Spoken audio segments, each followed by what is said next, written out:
আগমনিত সদৌ journalist and digital media সন্থাৰ ধুবুৰী জিলাৰ পূৰ্ণাংগ সমিতি গঠন।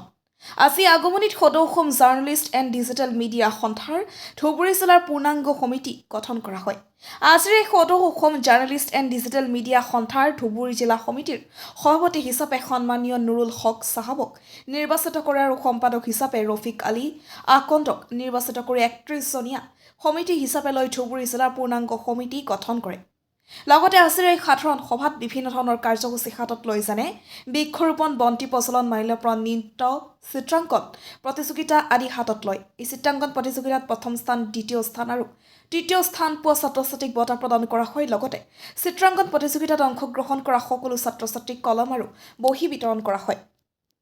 আজি গোলকগঞ্জৰ অন্তৰ্গত আগমনী ছোৱালী মধ্য ইংৰাজী বিদ্যালয় সদৌ জাৰ্ণালিষ্ট এণ্ড ডিজিটেল মিডিয়া সন্থাৰ ধুবুৰী জিলাৰ পূৰ্ণাংগ সমিতি গঠন কৰাৰ উদ্দেশ্যে এখন সাধাৰণ সভাৰ আয়োজন কৰা হয়।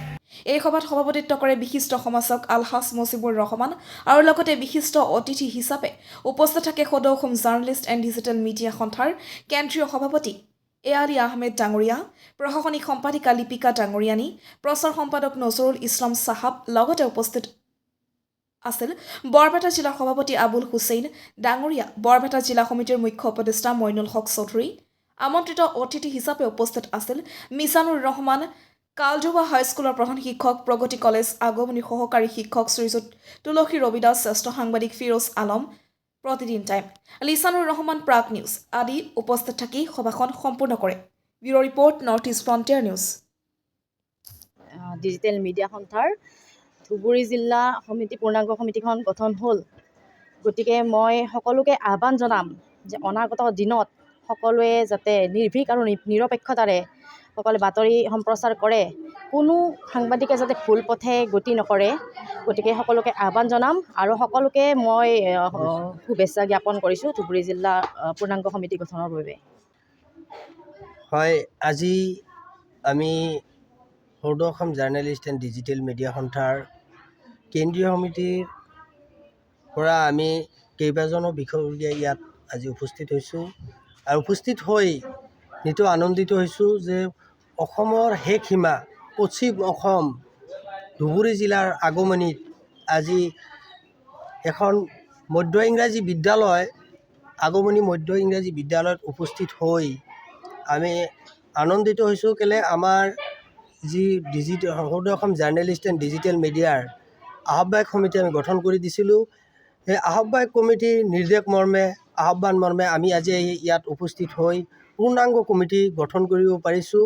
আৰু পূৰ্ণাংগ কমিটিৰ এই ধুবুৰী জিলাৰ চুকে কোণৰ পৰা অহা সংবাদ কৰ্মীসকলক লগ পাই পুনৰবাৰ কৈছোঁ নিতৌ আনন্দিত হৈছোঁ। আজিৰ এই নৱগঠিত জিলা সমিতিৰ সভাপতি নুৰুল হক ডাঙৰীয়াৰ নাম সদনে প্ৰস্তাৱ কৰিছে আৰু সাধাৰণ সম্পাদক ৰফিক আকন্দৰ নামটো সকলোৱে প্ৰস্তাৱ কৰিছে।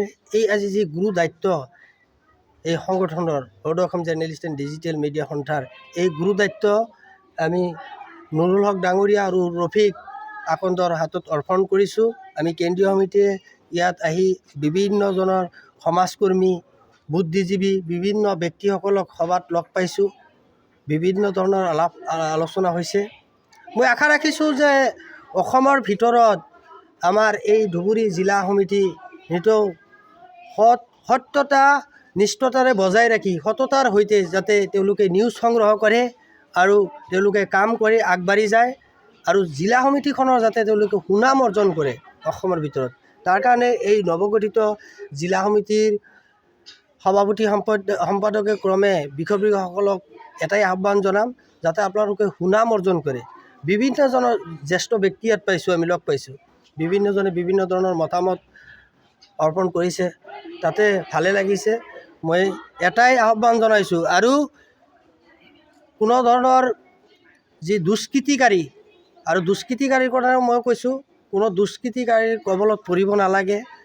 কোনোবা লোভীয়া সাংবাদিক টকাৰ লোভত দৌৰি থাকে, নিজকে ডাঙৰ সাংবাদিক বুলি প্ৰচাৰ কৰে, সেই ধৰণৰ সাংবাদিক যাতে আমাৰ সদৌ অসম জাৰ্ণালিষ্ট এণ্ড ডিজিটেল মিডিয়াত অন্তৰ্ভুক্ত কৰা নহয়, তাৰ কাৰণেও আজি আমি আহ্বান কৰিলোঁ।